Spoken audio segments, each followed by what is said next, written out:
and read some shit. You're just gonna be like, well, they don't read. No, fam. If people are written to, people read. If people are written to, people read. I know that.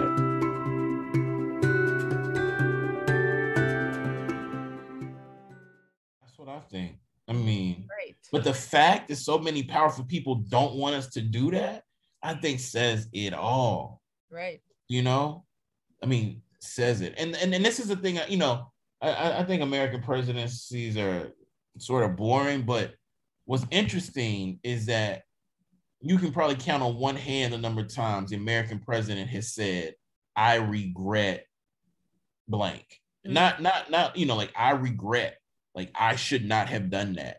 So it's just so strange how like we don't even encourage or necessitate the people who lead us doing the thing that education is sort of rooted in, which is being like, I made a mistake. Now let me sort of revise it. Like that's education, right? Like I'm gonna say this, you're gonna give it back to me. I'm gonna go back and revise it. I'm gonna give it back. But like if you never can admit to anybody that you fucked up, I don't know how you learn. I seriously don't know how you can learn if you don't ever like look with like honesty at your failure.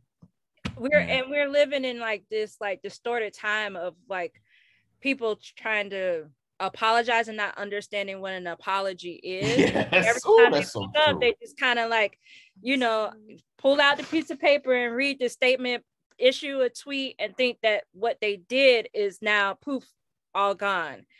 And you know, I love the mission of revision, just for not only for yourself but for everybody to take on, like to really sit with that word and what that means, because it will allow you to sit and think about, oh man, what I said to my ex-boyfriend was fucked up. I probably should right. And like repair that, because those scars that you create are the scars that you're passing on for somebody else to have to figure out, like, I need to find the healing balm to put on this person because they done came up all messed up.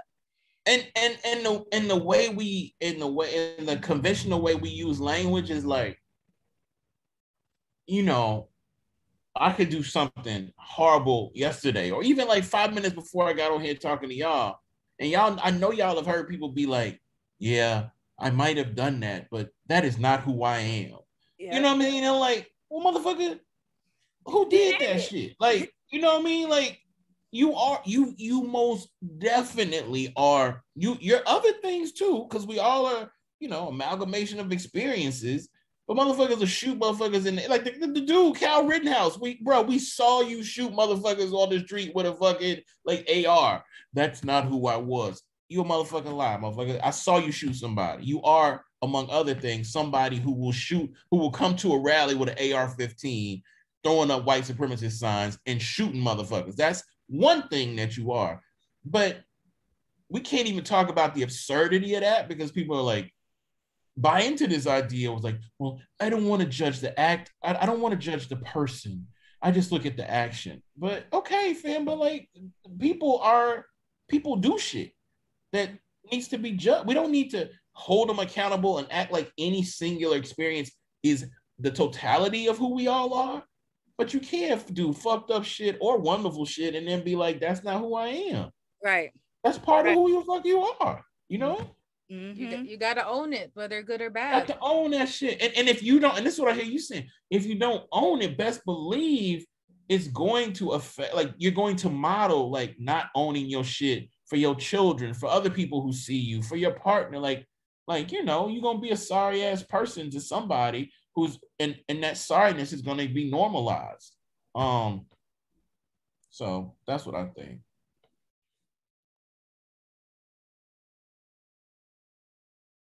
$2021 was a year that we at Vulgar could never have like imagined. We couldn't have imagined it happening for us. Right. The authors we've spoken to have been out of this world, and most of them you call your friends. What is it to have such talented and gifted writers such as Deisha, Mahogany, Brian, Robert, and to talk about not just like literature, but like life and that Black abundance with? Yeah. Which Brian you talking about? Broom. Ooh, Brian Broom. You know what's so dope about those people you named too is that these are people who have been doing the work. I mean, these are people. I mean, a lot of those people you named are 50 or over, and just came out with their first books, and that means that over the last few years, like people outside of publishing, people inside of publishing have been doing the work that we used to give lip service to, which is, yo, let's do the work where we can see like the best, the brightest, and most death-defying, innovative shit, like, you know, like centralized instead of like really people weren't even giving book deals to folks, you know, and that's what's insane. Like, you know, I had to beg my way into the industry. Who know, you know, and then when I came in, you know, I helped Disha get in, I helped Robert get in, like I helped my folks get in. And I just think that the dopest thing about all those people is that they are as incredible humans as they are artists. And that's rare in this business. Because you got motherfuckers who can sling some sentences, but who are tyrants, fam. And who are, and because y'all are so, like, y'all got this way of making me feel like we actually are in the room together, and I'm just like only talking to you, but we really talking to a whole lot of other people. Right. So I'm not gonna say what I wanted to say, but there's certain people who aren't made the way we made, and we're terrible people in some ways, and blah blah blah. But we love us, not just those people. We love writing and writers who historically have been pushed to the margins, who have said, no, we're going to do this, and we're going to bring our people with us. We love that. We love it when we see it in Kathy. We love it when we see it, you know, when we read it in There. We definitely love it in Disha and Robert. But all of, I will say this, what's sad is when that shit is not reciprocated. Mm-hmm. What's sad is when you go out of your way to help make room for somebody, and not that they don't reciprocate it to you, but they don't go back out of their way to help nobody else. You know what I'm saying? Like, shit, if we help you get a bestseller or we help you get blank, that means you have more power now to open these motherfucking gates and open more pathways wider. And if I see you making that shit more constricted, I can't really fuck with you. And that's some people too, you know, like we got a loving crew, but there's some other people in this business that will take everything you offer and then not give anything to nobody else. I don't know why the fuck we doing this shit for, like just to get some fucking book money. Like, okay, but like we're not in this shit for that. I mean, it helps, but we in this shit to open it up for people. And I just can't stand when our people, any people, but that's when our folks do that, you got to help some other motherfuckers get through this bullshit, you know? That's how I feel. It's already like stacked up against us as Black and brown, right? Like coming out the box, they want to tell you there's no audience for this. Nobody's going to read this. Like, that's like the sentence they must give them when they come out of, like, I don't know, their MFA. Out of the school. Whatever the fuck they go to do what they're doing. And they say, okay, this is the sentence that you're going to use. Yeah. And that's it's like, where's the audience? We can't find the audience. We don't know the audience.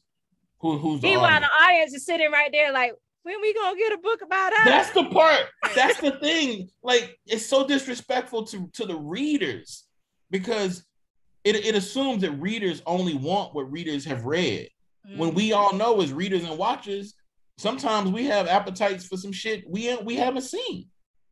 You know, but if you don't value that human body and that human intellect tied to that body, you're not gonna believe that like they are potentially readers who haven't read some shit. You're just gonna be like, well, they don't read. No, fam.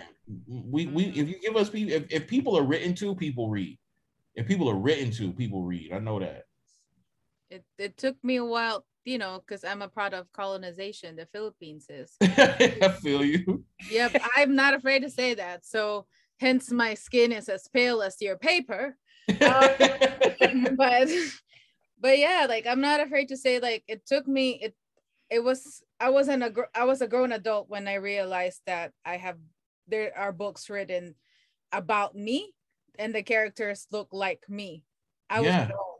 But when I was young, it was all about, you know, this blonde, blue-eyed kid Right. running around and doing all this shit.